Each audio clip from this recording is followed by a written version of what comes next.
Binge Audio. Moi j'ai couché avec un garçon. Mais qu'est-ce qui s'est passé?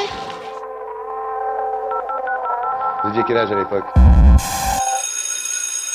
Bah oui, l'adolescence c'est le bel âge, hein, on s'amuse, on s'éclate, c'est Ne l'insouciance. trouvez-vous pas que les jeunes filles manquent de pudeur et font trop souvent des avances aux garçons? Faites de l'arche, ayez le courage de l'avouer. Vous avez peur de m'épouser.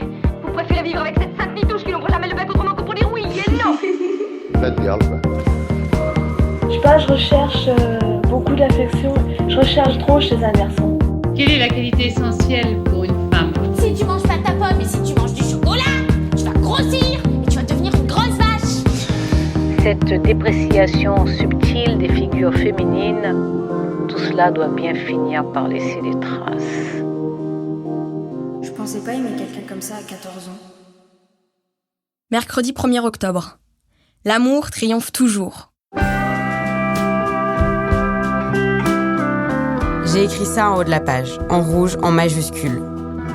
L'amour triomphe toujours.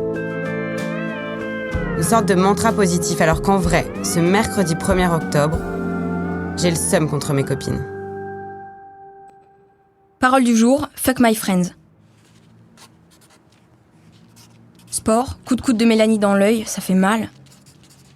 Sortie du bahut, tout le monde de mes copines va à McDo sous prétexte que j'ai kiné, je suis même pas invitée.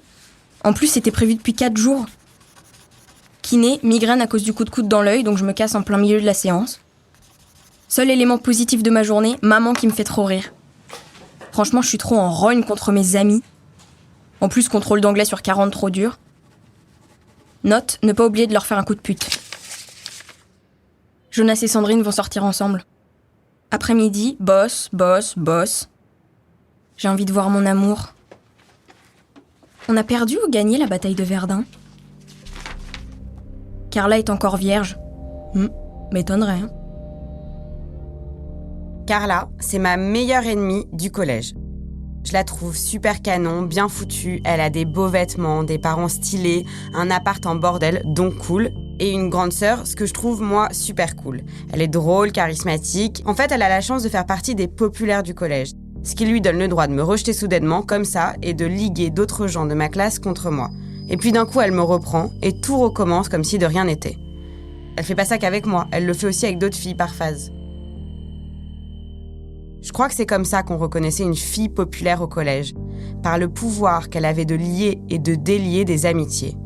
Je suis sûre qu'elle n'était pas méchante au fond, mais qu'en faisant ça, elle s'assurait de ne pas perdre son statut dans la cour de récré. Jeudi 2 octobre. Jonas sort avec Sandrine. Voilà, j'avais raison. Luxure recherche sans retenue des plaisirs de l'amour physique, des plaisirs sensuels. Journée pourrie.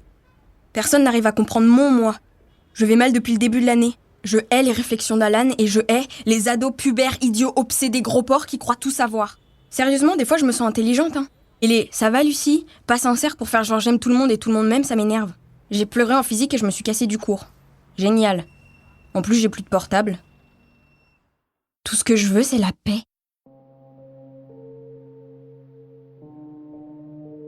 À cette époque-là, les garçons commentent beaucoup notre physique à nous les filles. Ils établissent des classements et même des notes, genre visage 2 sur 10, cul 8 sur 10, sein 6 sur 10, moyenne 5 sur 10. Je me souviens que Ben nous avait classés en 2 équipes, les gros seins versus les belles fesses. Moi, je suis dans la catégorie gros seins. Évidemment, aujourd'hui, je trouve ça très humiliant d'être catégorisé physiquement. Mais là, on était ados et je me contentais de ces commentaires un peu bas de plafond. À l'époque, je n'interrogeais pas les rôles masculins ou féminins, qu'on peut être une fille sans avoir un décolleté, qu'on peut être féminine avec des poils sous les bras, qu'il y avait en fait plusieurs modèles de féminité. Mais pour être honnête, je pense que j'aimais un peu ça qu'on commente mon corps. Mon corps, c'était avant tout par ça que j'étais définie en tant que jeune fille. Même si j'aimais plein de trucs en fait, je le vois bien quand je relis ce journal, que mes centres d'intérêt sont divers. J'étais travailleuse, j'aimais lire, j'aimais de la super bonne musique, mais le corps est si important pour une fille de 14 ans en 2003. Ces commentaires des garçons, c'est les seules paroles positives entre guillemets qu'on échange sur nos corps. C'est pas un compliment en soi d'avoir des gros seins, mais en fait c'est un compliment tout court, donc quelque chose auquel je peux m'accrocher pour me sentir exister. Mon corps se transforme, je deviens une femme, et c'est le regard des autres qui le confirme. Vendredi 3 octobre. Je veux qu'on baise sur ma tombe, je veux qu'on baise sur ma tombe. Phrase du jour, envie de baiser. À partir du 3 octobre et jusqu'au jour J, jour où je perds ma virginité, je suis obsédée par le sexe qui occupe toutes mes pensées et toutes mes actions. T'étais même un peu gênée d'en parler et tu m'avais dit est-ce que toi parfois tu sens battre ton cœur, je sais plus, genre pas dans ta chatte, tu vois, mais un truc comme ça. Mélanie, ma meilleure copine de l'époque. Je savais pas du tout de quoi tu me parlais et toi t'étais là parce qu'en fait ça veut dire que tu veux faire l'amour. Je m'en souviens, mais à l'époque j'étais genre là mais de quoi elle me parle ? J'avais l'impression que t'étais une extraterrestre, donc je pense que t'en parlais un peu mais pas tant que ça. Sinon, journée normale. Foirée en physique, revue Alexia, grosse pute. Parler cul avec Lucienne, c'était drôle. En fait, ce qui est bizarre, c'est que je pense que dans ton journal, tu t'expliquais peut-être les choses différemment de comment tu les vivais. Enfin, je sais pas, je me souviens que les notes, c'était important, mais pour moi, on parlait pas des notes toute la journée et tu parlais pas de cul toute la journée non plus, tu vois. Alors que dans ton journal, limite, on dirait qu'il y a que ça qui est important. Je me suis coupée en me rasant la fouf, lol. No comment.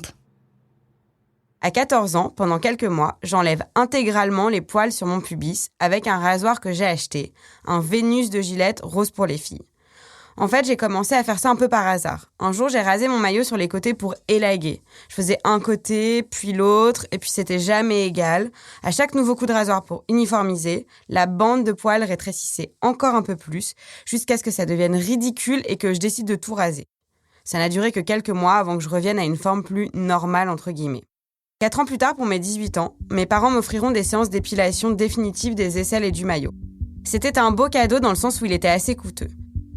En 2008, quand j'ai commencé les séances, on était sur la fin de cycle du maillot brésilien ou du ticket de métro. C'est donc la forme que j'avais demandé à l'époque, un grand ticket de métro.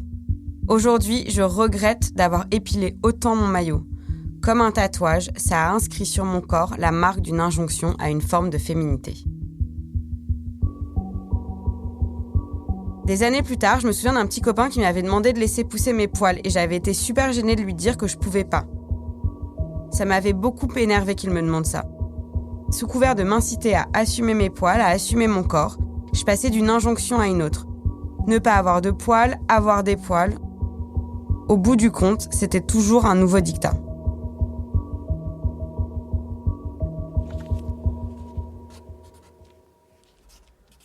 C'est idiot car demain j'ai mes règles et qu'on n'aura rien fait de nouveau. En plus, je suis motivée. J'ai envie de le sucer. Pourquoi ? Je sais pas.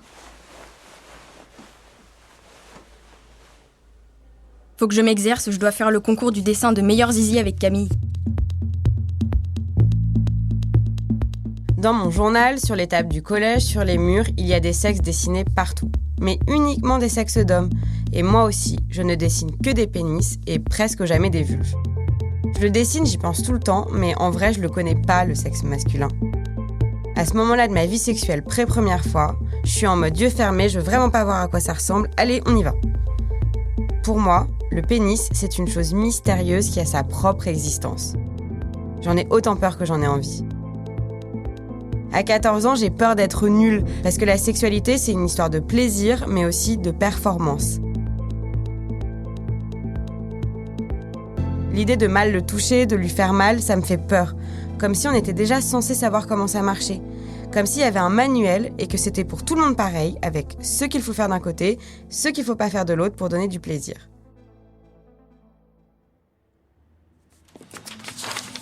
Samedi 4 octobre. J'arrive pas à me dessiner. Ce matin, j'ai danse à 11h30. Aujourd'hui, avec Camille, on pourrait sortir ou aller au ciné. Gna, comme prévu, j'ai mes règles. C'est bête car j'étais prête à aller plus loin. Enfin, pas à baiser. Camille se doute que je l'ai fait cocu. De toute façon, je l'aime. Je suis prête à aller beaucoup plus loin qu'avant et Camille croit que je veux pas. J'ai l'esprit mal placé. Camille dit, tu veux un hamburger, un gros hamburger ?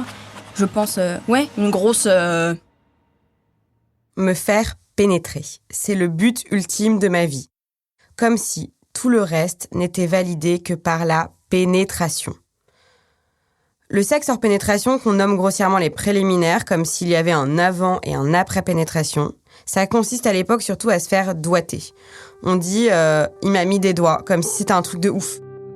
Les mecs pensent que c'est comme ça qu'on se masturbe, parce que jusqu'à maintenant, personne leur a dit le contraire, qu'on a aussi un clito. Bon, ça me dérange pas les doigts, mais je comprends pas vraiment à quoi ça sert.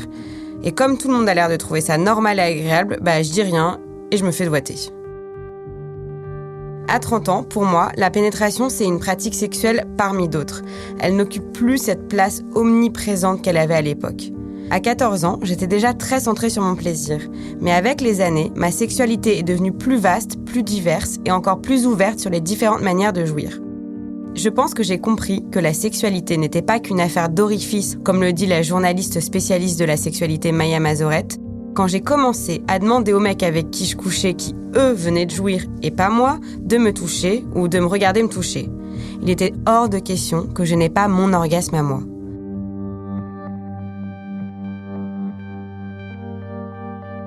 Progressivement, je me suis rendu compte que je pouvais carrément zapper le moment pénétration, jusqu'à même ne plus le faire du tout pendant un moment. Je veux qu'on baise sur ma tombe, je veux qu'on baise sur ma tombe.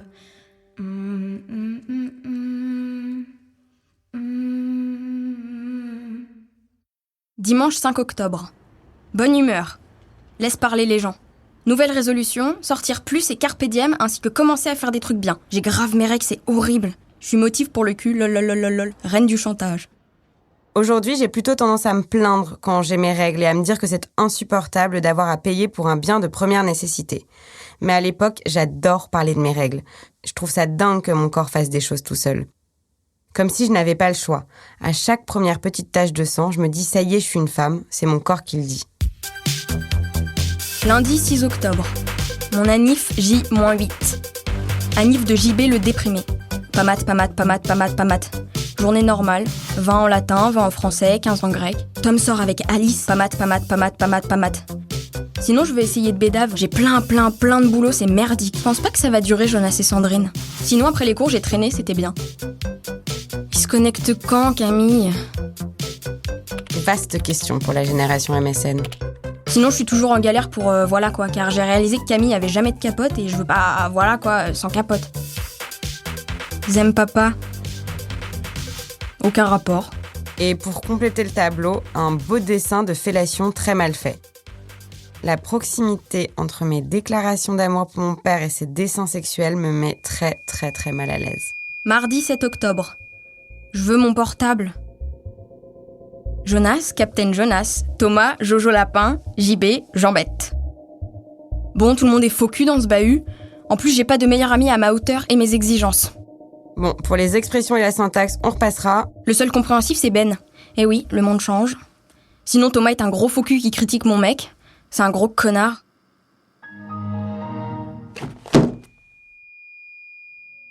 Hier, j'ai appris par Ben que tout le monde sait que j'étais Camille quand il voulait me faire un cuni.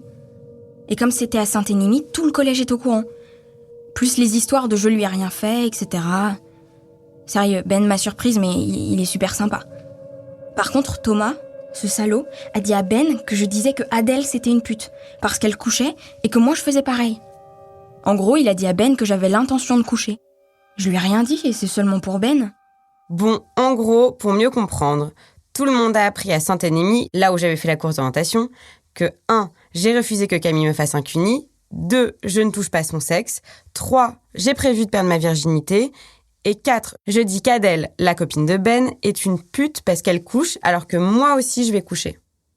Je ne sais pas si c'est moi qui raconte trop ma vie ou si c'est parce que je suis une des seules à parler de sexe au collège, mais en tout cas, la rumeur court vite. J'ai de la chance parce qu'à l'adolescence, ce genre de rumeur peut être vraiment dur à vivre. Là, tout le monde s'en fiche, on me laisse vivre mes petites histoires. Une fois rentrés à la maison, les ragots s'arrêtent. Ils n'ont pas de deuxième vie sur Snapchat ou TikTok. La vie reprend son cours comme si de rien n'était. Sinon, rien de spécial. Les cops de Camille me demandent des machins super cons. Remarquez, ils sont cons. Sinon, je me suis rabibochée avec Tom. Vendredi 10 octobre. Anna et Max se sont délégués. Marre des lapins. Il est pas venu, il me l'a dit au dernier moment. J'en ai marre. J'en ai marre des lapins, encore plus des râteaux que des animaux. En plus, je peux pas le voir ce week-end. m'a bien fait pour sa gueule.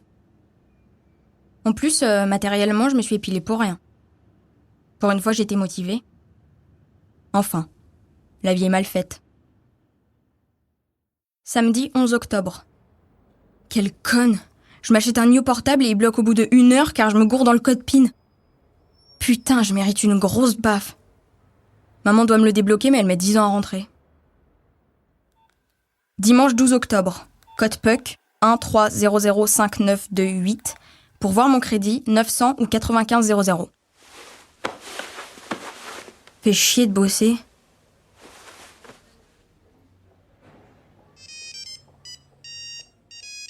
Camille m'a promis le 7e ciel s'il venait et... j'ai refusé. Faut vraiment que je me force à bosser, mais ça me saoule de refuser ça. Lundi 13 octobre.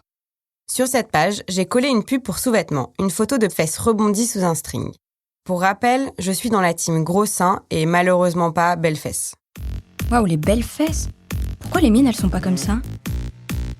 Des jolies paires de fesses, mais bon, le string, il est moyen. À l'époque, je suis complètement obsédée par les strings. Pour moi, porter un string, c'est être une femme.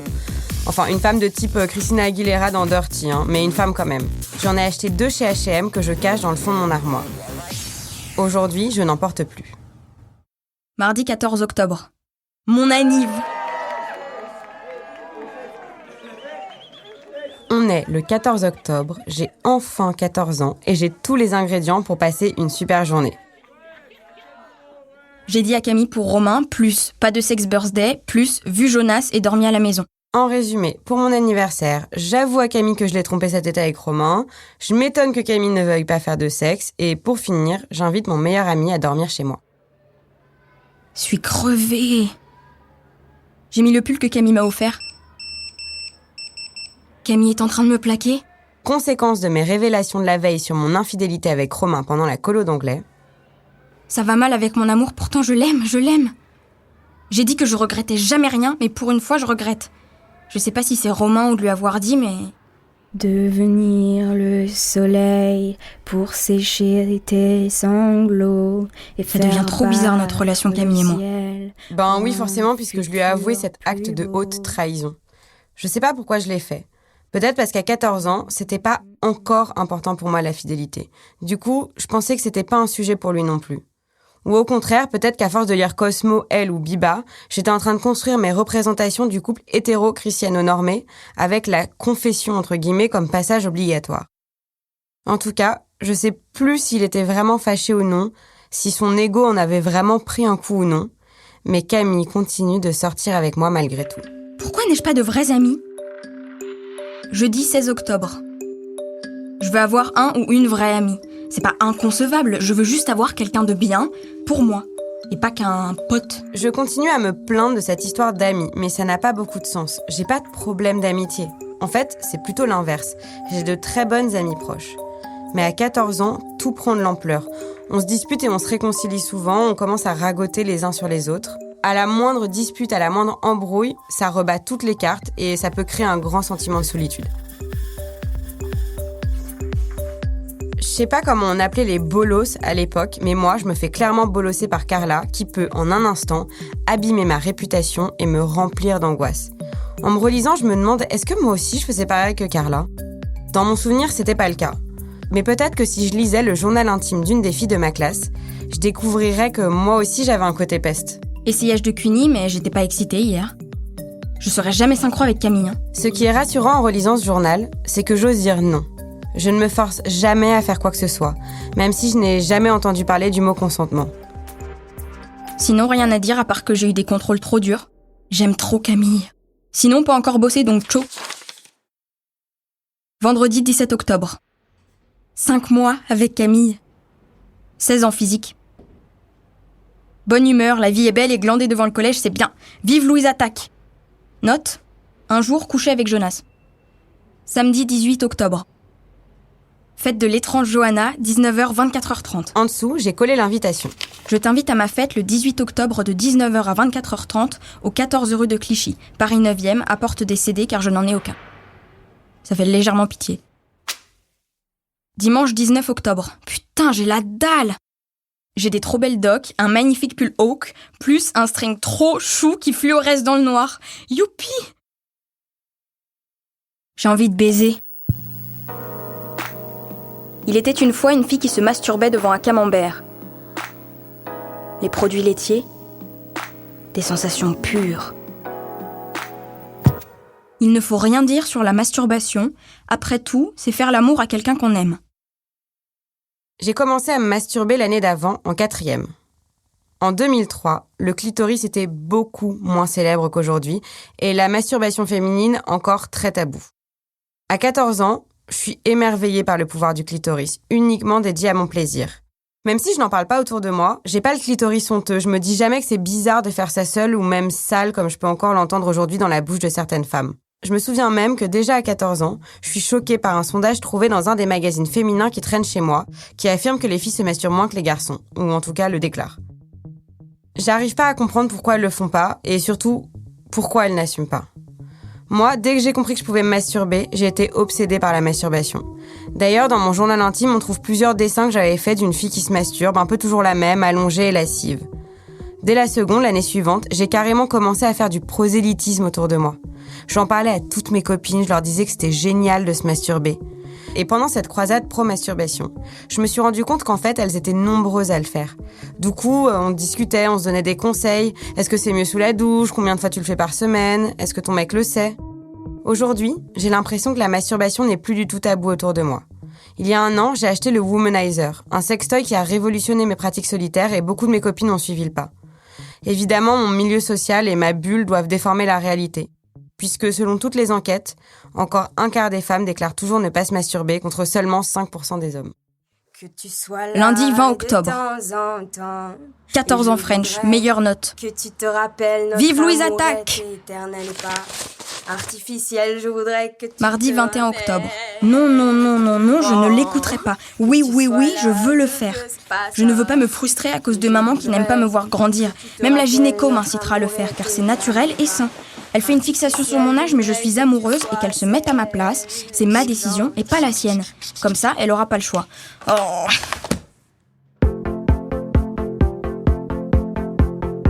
Je suis Lucie Michaëlian, vous écoutez Mes 14 ans. Si cet épisode vous a plu, n'hésitez pas à le partager sur les réseaux sociaux. Pour faire connaître le podcast, mettez-nous des étoiles sur l'application Apple Podcast. Le prochain épisode sortira la semaine prochaine. Abonnez-vous pour suivre la série complète. Et n'hésitez pas à nous écrire contact@paradisopodcast.com. À la production, Jeanne Boisec et Louis Daboussi. Nathalie Matera est la chargée de production. Claire Cahu a réalisé cet épisode et le générique. Lucie à 14 ans est interprétée par la comédienne Marie Narbonne. Malik Joudi a composé la musique. Ambroise Cabri et Manu Mac sont les ingénieurs du son. Anne-Cécile Kiri a monté les interviews. Tim Dornbush a fait le mix. L'illustration est de Audrey Coupé de Kermadec. Les producteurs délégués sont Benoît Dunègre et Lorenzo Benedetti. Une création Paradiso.